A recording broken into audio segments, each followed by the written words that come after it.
அனைவருக்கும் வணக்கம். தலைப்பு உலக நீதி. பாடல் கருதாமல் கருமங்கள் முடிக்க வேண்டாம். அரசூர் என்ற ஊரில் ராமன் வாழ்ந்து வந்தார்.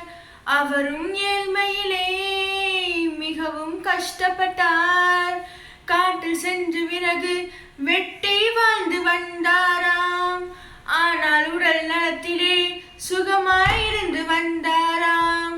இந்த வாழ்க்கையே ஒரு வரம்தான் என்று அனுபவித்து வாழ்ந்து வந்தாராம். கண்ணப்பன் என்பவன் மணி செய்யும் வல்லவனாம். பக்கத்து கோயிலுக்கு மணி செய்து சென்றானாம். காட்டின் வழியாக நடந்து சென்ற போது தண்ணி தவிக்கவே குளத்திற்கு குடிக்க சென்றானாம். சட்டென்று ஒரு முதலை வந்து கண்ணப்பனை விழுங்கி உயிர் விட்டானாம். அரசூர் என்ற ஊரில் ராமன் வாழ்ந்து வந்தார். அவரும் ஏழ்மையிலே மிகவும் கஷ்டப்பட்டார். கண்ணப்பன் எடுத்து சென்ற மணி கீழே கிடந்தது. இதை பார்த்த குரங்குகள் அதை எடுத்து சென்றன. மணியின் ஓசை குரங்குக்கு பிடித்ததாம். இதனால் மணியை கிடையில் மாட்டினவாம். குரங்குகள் அங்கே இங்கேயும் தாவிய போது மணியை அடித்து அடித்து மிகவும் மகிழ்ந்தனவாம். இதனால் காடை அதிர்ந்து மக்கள் பேய் என்று பயந்தனராம். அரசூர் என்ற ஊரில் ராமன் வாழ்ந்து வந்தார்.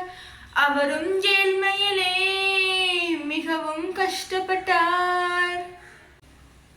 ஊர் பெரியவர் ஊரை கூட்டி முடிவெடுக்க எண்ணினார். காட்டிலுள்ள பேயை யார் விரட்டுவதென்று கேட்டாராம். அனைவரும் பயப்படவே ஒரு பெரியவர் சொன்னாராம். பேயை விரட்டினால் பண பரிசு வழங்கப்படும் என்று பெரியவர் சொன்னாலும் யாரும் முன்வரவில்லை. புத்திசாலியான ராமனும் முன்னால் வந்தாரே. நானே சென்று பேயை விரட்டுகிறேன் என்று சொன்னாரே. அரசூர் என்ற ஊரில் ராமன் வாழ்ந்து வந்தார். அவரும் ஏழ்மையிலே மிகவும் கஷ்டப்பட்டார்.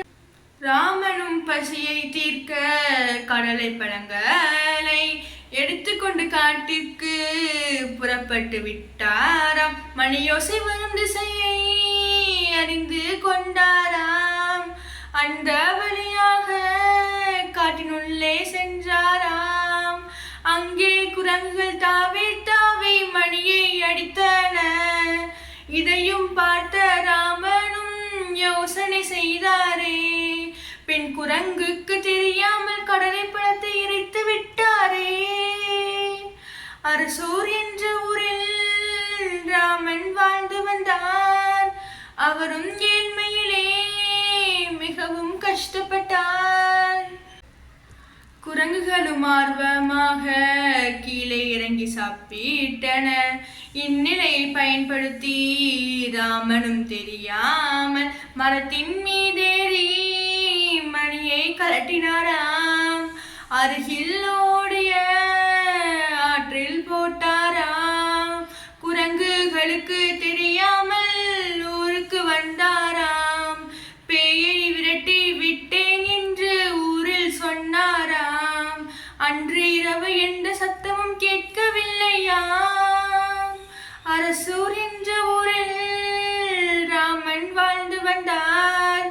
அவரும் ஏழ்மையிலே மிகவும் கஷ்டப்பட்டார். பெரியவரும் பணப்பரிசை ராமனுக்கு அளித்தாராம். ராமனும் பெற்று கொண்டு சுகமாக வாழ்ந்தாராம். இந்த கதையிலே நாம் என்ன புரிந்து கொண்டோம்? எந்த செயலையுமே ஆராய்ந்து செய்யணும். கண்ணில் காட்சி தோன்றுவதெல்லாம் உண்மையாகாது. செயலில் இறங்கி உண்மை என்ன என்று அறியணும். இப்பாடல் மூலம் உலக நீதி கதையை அறிந்தோமே. அரசூர் என்ற ஊரில் ராமன் வாழ்ந்து வந்தார். அவரும் இப்போது வசதியில் உயர்ந்து விட்டார். ஏழை எளியோருக்கு உதவி செய்து வந்தாராம். உடல் நலத்திலும் சுகமாயிருந்து வந்தாராம். இந்த வாழ்க்கையே ஒரு வரம்தான் என்று அனுபவித்து வாழ்ந்து வந்தாராம். அரசூர் என்ற ஊரில் ராமன் வாழ்ந்து வந்தார். நன்றி.